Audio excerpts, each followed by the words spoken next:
તો ગોંડલના ગુમ યુવકનો મૃતદેહ મળવાને લઈને હવે મૃતકની બહેનનો ખુલાસો જોવા મળ્યો છે। આ સાથે જ મૃતકની બહેને ખુલાસો કર્યો છે। મૃતકના બહેને પોલીસ પર આક્ષેપ કર્યા છે। પીઆઈ ગોસાઈનું નામ લઈને મોટા આક્ષેપ કરવામાં આવ્યા છે। જેમાં પોલીસે મને કહ્યું કે સીસીટીવી મેં જોયા છે। મૃતકની બહેન દ્વારા કહેવામાં આવ્યું એમણે મને એ પણ કહ્યું કે મારામારી થઈ છે। તો આ સાથે જ પોલીસે મને કહ્યું કે તમારા ભાઈએ મારામારીની શરૂઆત કરી હતી તેવું મૃતકની બહેનનું કહેવું છે। મારે એવું સમજવું નથી, તમે રિયાલિટી બતાવો। અને આ સાથે જ ત્યારે મને એવું કહ્યું કે સામેવાળાએ મારામારીની શરૂઆત કરી। તો મૃતકની બહેનનું કહેવું છે કે મારા ભાઈની હત્યા કરવામાં આવી છે, હું ન્યાય માટે લડીશ।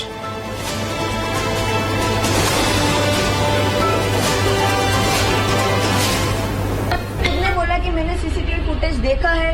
मैंने उनको बोला कि उसमें क्या आया है, मारपीट हुई है कि नहीं हुई। उन्होंने मुझे साफ बोला है कि मारपीट हुई है। फिर मैंने बोला अच्छा पहले किसने मारा, तो बोला कि पहले नहीं, आप ये समझ लीजिए कि पहले उसने मारा। अरे समझना नहीं है, मैंने कहा मुझे रियलिटी बताओ आप। तो उन्होंने बोला ये एक्सेप्ट किया है कि मारपीट उन्होंने शुरू करी है। तो फिर वो उसने अपने बचाव में वापस से उसने प्रतिकार किया। बाकी वो ऐसा नहीं है कि चलते फिरते किसी को भी मार देता, वरना यहाँ से यहाँ आते हुए मारता ही।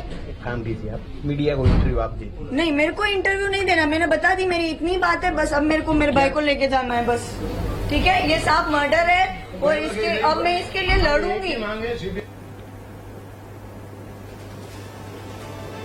તો ગોંડલના ગુમ યુવકના મૃતદેહ મળવાને લઈને બહેન દ્વારા પ્રતિક્રિયા સામે આવી છે। બહેને અનેક આક્ષેપ કર્યા છે અને અંત સુધી લડશે તેવું પણ કહ્યું હતું।